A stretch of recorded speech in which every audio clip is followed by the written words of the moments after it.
Welcome to 7 Pot Club. I'm Rob. I grow hot peppers. Last month, I gave you a tour of the potted hot pepper plants along our front walkway. I asked you to let me know in the comments if you wanted to see the rest of the garden, and based on the response, I guess you do. So today, we're going to complete the tour by showcasing the plants and peppers along our driveway and in our ground beds. Again, please excuse the slightly shaky handheld footage. Before we proceed, please allow me a brief moment to market our merch.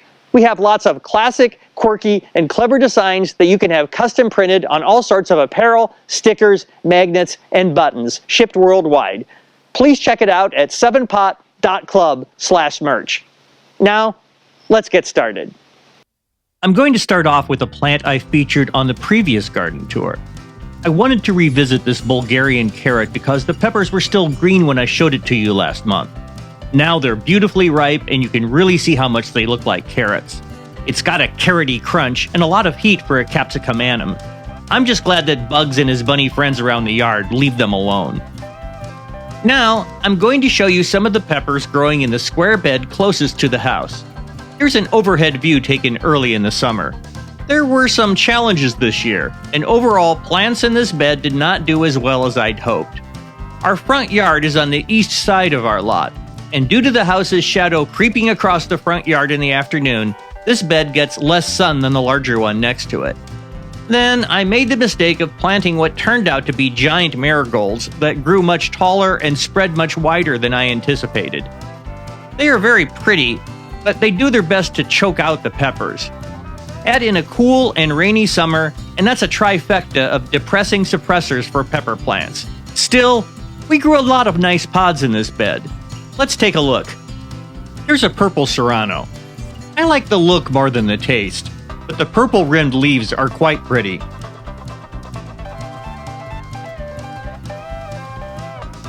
There's another Bulgarian carrot right next to it. Here's Kangstar Staracha pumpkin. This is a cross between a pumpkin habanero and an MOA Scotch bonnet. And here's Kang's Texas Crimson Bonnet. This is a cross between the same two peppers, but it's red. Here's a very nice example. This serrano is the only pepper plant in the garden we didn't grow ourselves from seed. We were given this at our neighborhood plant sale, and it's done very well. Here's large cherry, which makes a great relish for sub sandwiches. Check out the strange pointed pod. Of course, jalapeno is a must-grow variety, especially since the ones from the supermarket have no heat at all. Ahee Little Finger Orange is a Baccatum variety, and true to its name. That looks a lot like a little orange finger to me. Let's check out the pots sitting on the edge of the bed. There are a few plants other than peppers. Here's a Thai basil. I love the shape of these PI 281317 from Trinidad. They are Capsicum chinense, but not as hot as I expected. Bird ahi is one of my favorite wild bird peppers. It's a Baccatum with nice taste and medium heat. I try and pick these as soon as they turn ripe, because otherwise they fall right off the plant.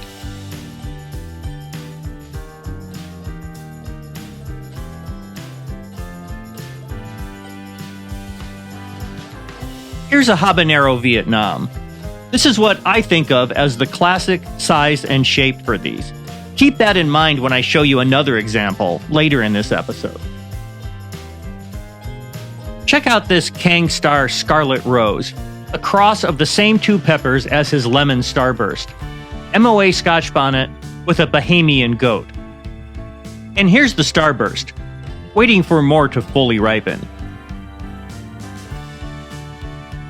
We grow a lot of Japanese shishitos because they're Cat's favorite. Lightly sautéed in olive oil and sprinkled with coarse salt, they are a very tasty treat. These peppers are very mild, but 1 in 10 has a very minor amount of heat. Now we'll move into the main bed. There are 25 plants in here, the largest and most productive plants in our garden, with a lot of superhots, and I'm going to try and show you each and every one of them. Let's start out with Dragon's Breath. At one time rumored to be the world's hottest. There's a lot of controversy around this pepper, like whether it's even a real variety or just a renamed 7-pot. But it is big, beautiful, and very hot.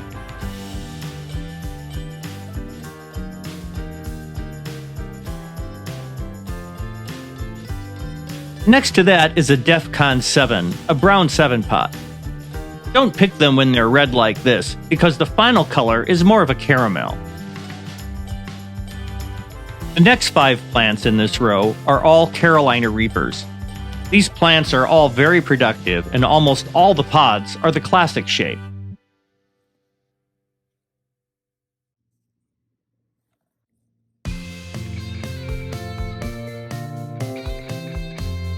Remember what I said about the house blocking the afternoon sun? As you head east towards the street, these reapers, all from the same seed, get progressively taller, apparently because they get more afternoon sun. We'll freeze a lot of these for sauces and relishes, and we use them to trade for all sorts of other produce. Some of them are used in the making of spicy pickles, salsas, jams, and relishes that are sold at local farmers markets. We're passing by a couple of pots, 7-pot orange yellow,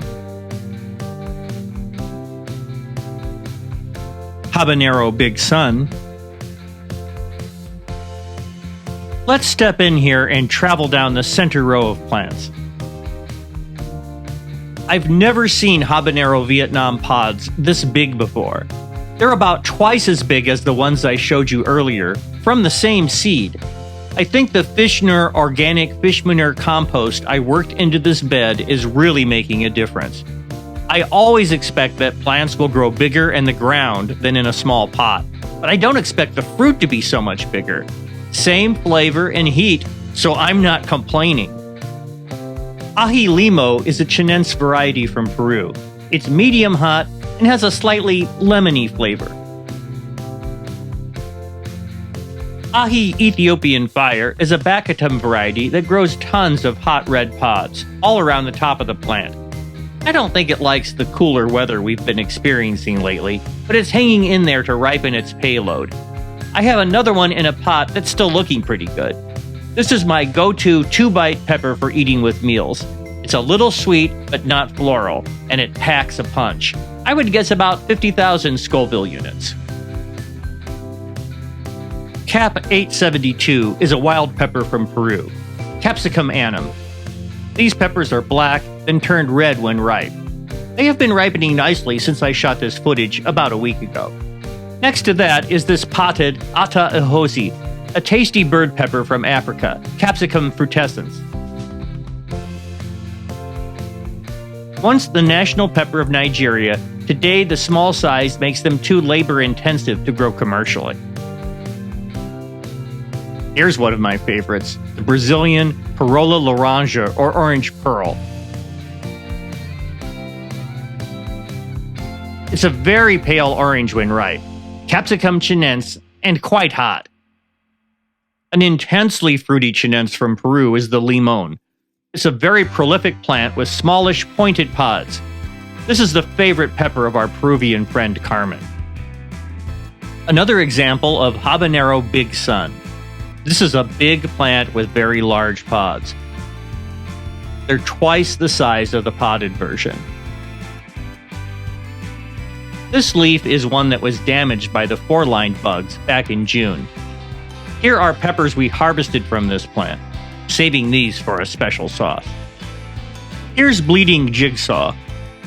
These are slow to ripen, but I think it's going to be worth the wait for this 7-pot bubblegum variant. 7-pot Primo Orange, another very productive plant. Love this example with an almost square shape and a very curly scorpion tail. Now, 7-pot Peach. I don't know what happened here, but these large, delicious 7-pots are definitely not peach colored. Oh well, peach or red, these are amazing 7-pots. Next, the 7-pot Katie. I started growing these last year. Very tasty and productive cross between a Naga Viper and a Trinidadian 7-pot. New to our garden this year is the orange longtail scorpion. Look at this unique shape. It makes me want to yank on the tails of other scorpions to see if I can pull them out farther. Developed by Butch Taylor of Butch T. Scorpion fame. Chocolate Reaper. Some peppers just look scary. Will I be tasting these on camera soon? I'm curious, but wary. Another new variety for me this year is Ajicha Rapido Red. I don't know how closely these are related to the more common yellow variety, because the pods are larger and have a less fruity taste. Extremely prolific, just like its yellow cousin next door. There will be plenty of these to freeze for winter.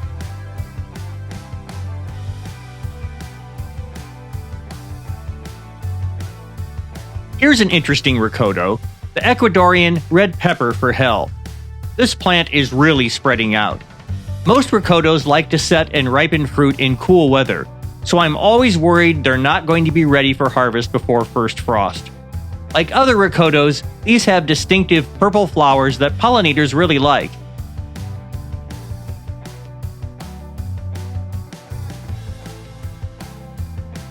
And here's the just appearing fruit. Maybe this one is starting to ripen? I'll be checking in on these daily. We'll complete the tour of this bed with 7-pot Brain Strain Yellow. These are looking particularly sunny and brainy. Let's look at a few more of the small pots. Trinidad Scorpion Moruga Caramel. Hot Paper Lantern, another interesting chinense from Peru. Just the right heat level for snacking. Red Savina, hot for a habanero, but hard to believe it was once the Guinness World Record holder. Nagamorich, a nice red ghost pepper. Apocalypse Chocolate. 7-pot Pink. 7-pot White. Ahee Limo. This one has a branch spilling out of its pot. 7-pot Schwangus Chocolate. 7-pot Jonah. 7-pot Bubblegum. Here's Little Elf. I really consider this to be an ornamental, but the small mild pods do have a nice taste. Phileas is another ornamental. The leaves are green mottled with brownish purple, and the pods are dark violet ripening to red-orange. Here's Big Bang Chocolate Naga. These cute little mini eggplants are obviously not chilies, but they're part of the same nightshade family as peppers and tomatoes. We'll conclude the tour with a quick look at the Reaper cart. The plants in the blue pots have been fertilized with chemical fertilizer, and the honeydew pots with organic fishner. At one point it looked like the chemical plants would be the most productive, but the organic plants seem to be catching up. We're saving all the pods and we'll weigh them for a final determination in a future episode. All around the garden, the pots have suffered the most from this year's cool and wet summer, with less growth and smaller yields. But it's just the reality of growing peppers in Zone 4.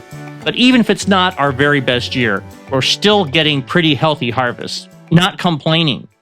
Thanks for tagging along for part 2 of our plant-by-plant garden tour.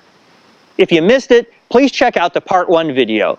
There should be a link in the upper right-hand corner, and I'll also include a link at the end of this episode as well as in the video description. If you haven't already, please subscribe to our channel and tap the bell to receive a notification each time we post a new episode. Check out our wide selection of merch at 7pot.club/merch. And for even more 7-Pot Club, follow our daily exploits on Twitter, Instagram, and Facebook. For 7-Pot Club, I'm Rob.